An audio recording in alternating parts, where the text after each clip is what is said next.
US President Donald Trump announced he would deliver on Monday. While Trump did not elaborate upon what it will be about in recent days, Trump has expressed frustration with Russian President Vladimir Putin over the Russia-Ukraine conflict. Meanwhile, when asked about the new NATO weapons deliveries to Ukraine, Peskov called it just business, as Kyiv had already been receiving weapons prior to this development. Well, Ross, thank you for staying with us. Russian reaction there to recent announcements that we've heard from North America. Let's first look at NATO weapons in Ukraine. A huge push from Volodymyr Zelensky on aerial support and defensive missiles in the face of persistent Russian attacks. How significant will this be for Kyiv? The interesting thing here is President Trump ordered a resumption of weapons deliveries after the pause was announced last week.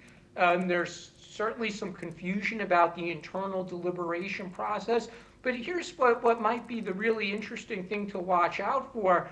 There's a lot of people, I think, who are assuming that the U.S. is going to resume providing weapons free of charge to Ukraine. But what appears in the last day is that the United States is saying weapons that NATO members buy from the U.S., they could transfer those to Ukraine and then come back and buy some more.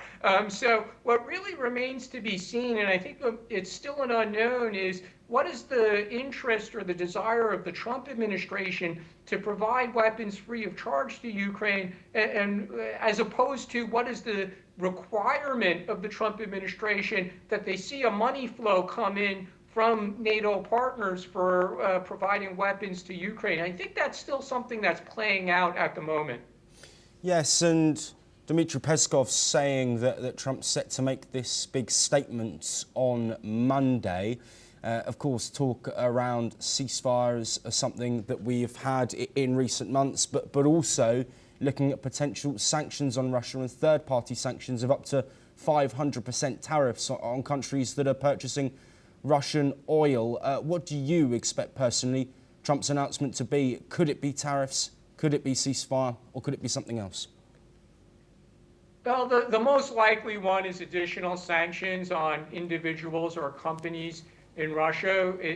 At least as of the moment, there doesn't seem to be any indications of a ceasefire. Zelensky's positions are very, very difficult, I would say, difficult to change. He's made it very clear he doesn't want to agree to Russia occupying Ukrainian land as part of a ceasefire agreement. He probably would want some commitment of additional weapons, maybe even peacekeepers on the ground before he agrees to a ceasefire. So I wouldn't put ceasefire at the top of the list, although it's possible.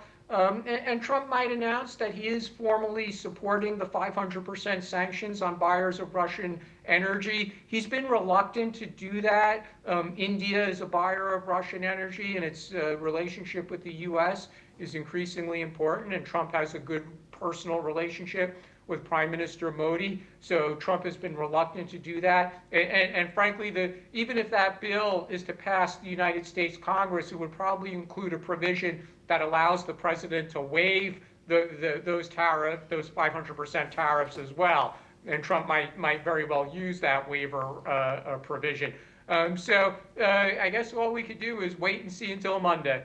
Yes, absolutely, and we will bring you those updates on Monday as we get them. Ross, stay with us. We're staying on the Russia-Ukraine conflict, and Ukrainian drone and shelling attacks have reportedly killed at least 3 people in Russia, while Russian bombs